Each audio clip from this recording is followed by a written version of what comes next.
안녕하세요. 저는 세계산업인대의 전문별 포럼 금융 분야를 맡은 김정훈 안수집사라고 합니다. 저는 임마누엘 서울교회를 섬기고 있습니다. 우선 저희 단체 안에 사실 저보다 훌륭한 금융인들이 많이 있는데 제가 이렇게 발표를 하게 되어 한편으로는 부끄럽기도 하고 죄송스러운 마음입니다. 먼저 제 소개를 하자면 저는 국내 한 증권사에서 채권 트레이딩 일을 하고 있고 주로 우리나라 국고채 중심으로 투자를 하고 있고 15년째 여의도에서 근무를 하고 있습니다. 코로나19 사태로 인해 여러 산업인들이 경제적으로 힘든 시간을 겪고 있는 것을 알고 있고 또 앞으로 미래에 대해서 경제적으로 어떻게 풀어야 되나 그런 고민도 있을 거라고 생각합니다.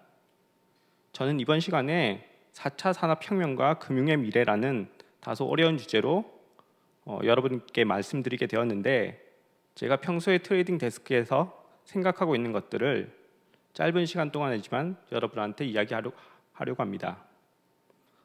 먼저 강의에 들어가기 전에 여러분들이 세계산업인대회에서 받은 언약과 말씀이 사실 제일 중요하고 제 강의는 일정 부분 제 개인의 의견이기 때문에 한편으로는 좀 가볍게 또 편하게 들어주시는 것도 괜찮을 것 같습니다. 첫 번째 주제는 핀테크와 금융의 미래입니다. 우선 4차 산업혁명을 금융 분야로 접목하자면 핀테크란 단어로 설명할 수 있을 것 같습니다. 핀테크는 여러분 보시다시피 파이낸스와 테크놀로지의 합성어입니다. 여러 산업 분야 중에 이 금융 분야는 어느 정도 4차 산업혁명이 진행되어 있는 상황입니다. 과거 10수년 동안 국내 은행 증권회사는 모바일 뱅킹, HTS, MTS 등 이미 4차 산업혁명에 대해 대비해 왔습니다. 메시지 속에서 류 목사님이 말씀하신 것처럼 국내 은행 증권사의 많은 지점에서 이런 개인 고객들을 대상으로 하는 이런 대면 영업의 인력들의 그런 구조 조정은 이미 많이 진행되어 온 상황이며 사실은 현재도 또 그런 축소 과정 중에 있긴 합니다. 4차 산업혁명 시대 네이버와 카카오가 금융업에 진출하면서 이런 핀테크를 가지고 기존의 금융기관과 경쟁을 시작했고 이런 원래 금융의 영역이었던 예금, 대출 업무 그리고 송금이나 결제하는 업무들을 이런 IT 기업인 네이버나 카카오가 할 수 있기 때문에 이런 기존의 은행이나 증권, 기존의 금융기관들이 어떤 면에서는 위협받는 것처럼 보일 수도 있습니다. 하지만 은행만 놓고 보자면 은행은 이미 수백조 원 이상의 자산을 가지고 있고 그런 VIP 고객들을 가지고 있습니다. 또 그리고 은행의 주 수익 원인 예금과 대출의 차이, 그럼 예대 마진들을 생각한다면 이미 국내 리테일 고객들의 이런 대출 규모는 상당하게 대출 규모를 가지고 있기 때문에 사실 은행의 최근의 순수익은 매년 이렇게 수조 원씩 은행이 벌어가고 있는 상황입니다. 그리고 이미 은행들은 많은 고액 자산가들을 그들의 고객으로 가지고 있기 때문에 네이버나 카카오뱅크에서 금리를 0.5%, 1% 더 준다고 해서 그런 고객들이 그런 IT 핀테크 기업 쪽으로 옮기기는 사실 바꿀 것 같지는 않습니다. 또 증권사만 놓고 보자면 증권사 또한 그 주 수익원은 IB, 인베스트먼트 뱅킹이나 트레이딩 쪽으로 지점에서 벌어들이는 수익은 크지 않기 때문에 이미 증권사도 이런 대비를 해왔습니다. 말씀드린 것처럼 4차 산업혁명이 금융의 영역에 이미 많이 들어와 있고 또 그 예로 전 세계 주식시장에서 알고리즘 매매라고 우리가 부르는데요. 인간이 그렇게 프로그래밍을 짜서 그렇게 주식이나 채권 주문은 기계가 주문을 내는 형태죠. 이런 알고리즘 트레이딩이 이미 많은 비중을 차지하고 있고 또 리서치나 신용평가 부분에서도 IT 기술로 대체되고 있는 실정입니다. 하지만 전 세계 풍부한 유동성 그리고 계속 운용해야 될 자금 규모나 자산의 증가로 인해서 운용 영역에서는 매니저의 역할이 중요성이 앞으로도 계속 부각될 것이고 다른 금융의 영역들도 금융이 결코 사라지지 않을 것입니다. 그리고 예를 들어서 우리나라의 국민연금이다. 이런 퇴직연금의 그런 규모들이 계속해서 커져 나오기 때문에 이런 운영해야 될 자금의 규모와 범위는 계속 확대되고 있습니다. 그래서 4차 산업혁명으로 금융기관이 핀테크 IT 기업과 겹쳐지고 경쟁할 수 있지만 그런 금융의 역할은 결코 축소되지는 않을 것입니다. 두 번째 주제는 한국 경제의 트렌드와 시사점입니다. 이런 코로나19 사건 이후로 한국 경제에도 큰 어려움이 와 올해 한국은행은 기준금리를 0.5%로 인하였습니다. 0%대 금리는 한국 역사상 최저치입니다. 사실 이러한 우리나라의 금리 하향 추세는 과거 10여 년 동안 이어져 왔습니다. 제가 처음 채권 트레이딩을 한 거에 2006년인데요. 그때는 우리나라의 기준금리가 4.5% 정도 됐었습니다. 그래서 은행에 만약에 예금을 하면 1년에 예금금리가 4%, 5% 정도 되는 시절이었죠. 하지만 지금은 0.5%이기 때문에 은행에 우리가 돈을 맡긴다고 하더라도 별 이자가 그렇게 크지는 않습니다. 이렇게 우리나라 기준금리가 이렇게 내려왔고 우리나라 국고채 금리도 이렇게 계속 하향 추세로 왔습니다.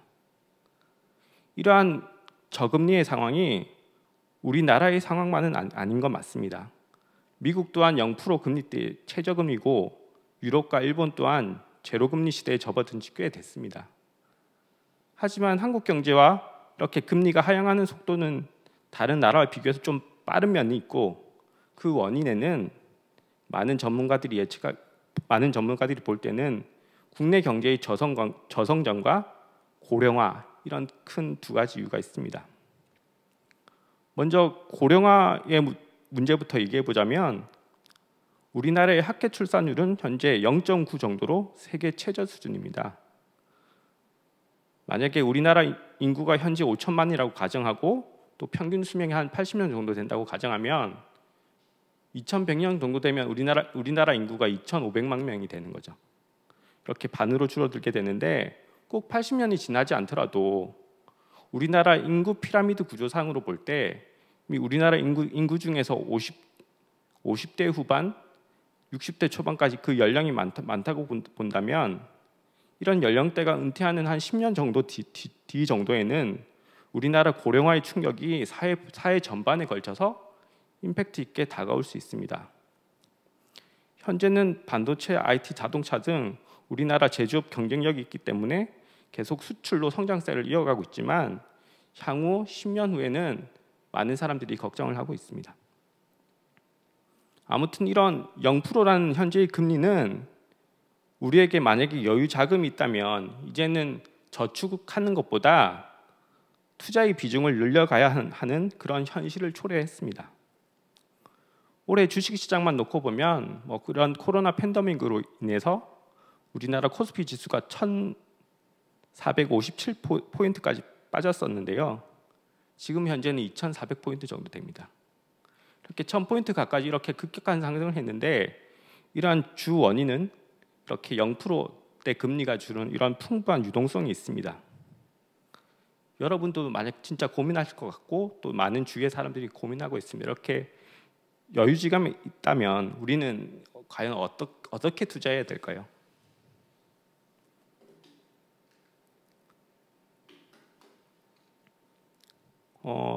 투자에 대해서 얘기하기에 앞서서 저는 먼저 우리 후대들의 진로와 교육에 대해 먼저 얘기해 보고 싶습니다.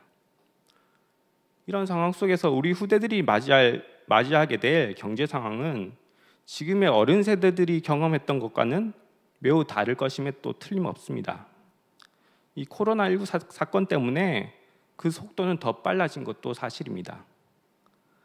더 이상 기업들이 공개 채용을 해서 수백 명씩 신입사원을 뽑는 그런 기업들은 또 줄어들고 있고 이런 채용 형태는 수시 채용 그리고 경력직 채용으로 채용 형태가 자꾸 바뀌어지고 있습니다.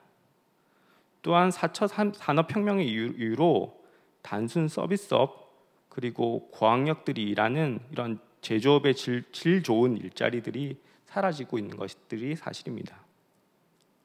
그래서 앞으로의 미래는 유튜버 같은 1인 기업 형태 그리고 외국의 우버 드라이버 같은 기ግ 이코노미 그런 임시 일용직 일자리 그리고 소수의 관리직 전문직들의 일자리의 이런 형태가 양극화될 거라고 생각하는 사람들이 많습니다.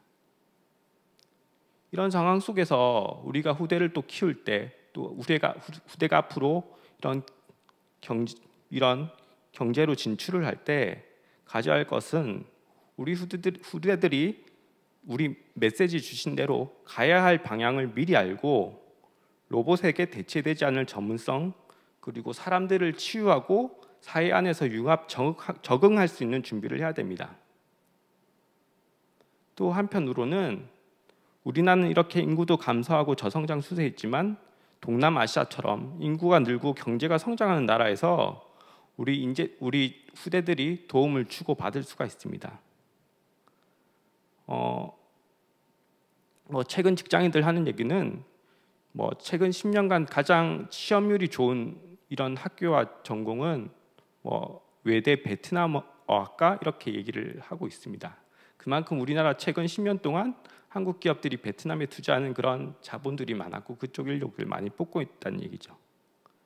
그래서 사실은 우리 후대들한테 그런 나라의 이 언어들을 준비하는 것, 그렇게 외국어를 준비하는 것도 제가 추천하고 싶다고 평소에 생각했었습니다. 또 한편으로는 이런 후대들이 이렇게 미리 전문성을 알면 좋겠는데 그 영역들을 우리 선배 산업인들이 하면 좋겠다는 그런 생각도 가지고 있습니다.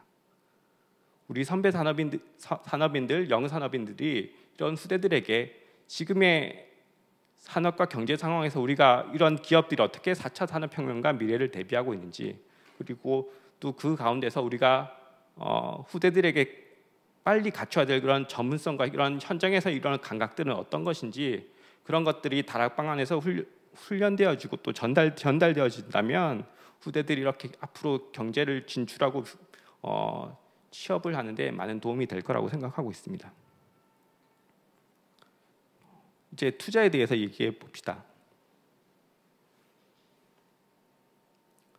이런 투자에 대해서 얘기하자면 저는 채권 트레이더니까요. 계속 15년 동안 계속 채권 트레이딩을 해왔는데 과거 수년 동안 이렇게 채권 금리가 이렇게 하향하면서 여러분 혹시 채권형 펀드에 드신 적이 있을지는 모르겠지만 채권으로 많이 수익이 많이 났습니다. 그러나 지금은 이제 0.5% 기준금리고 채권 금리가 채권 금리도 0%대이기 때문에 사실은 앞으로 이렇게 채권을 통해서 수익 내기는 힘들 것 같다는 게 많은 사람의 의견입니다.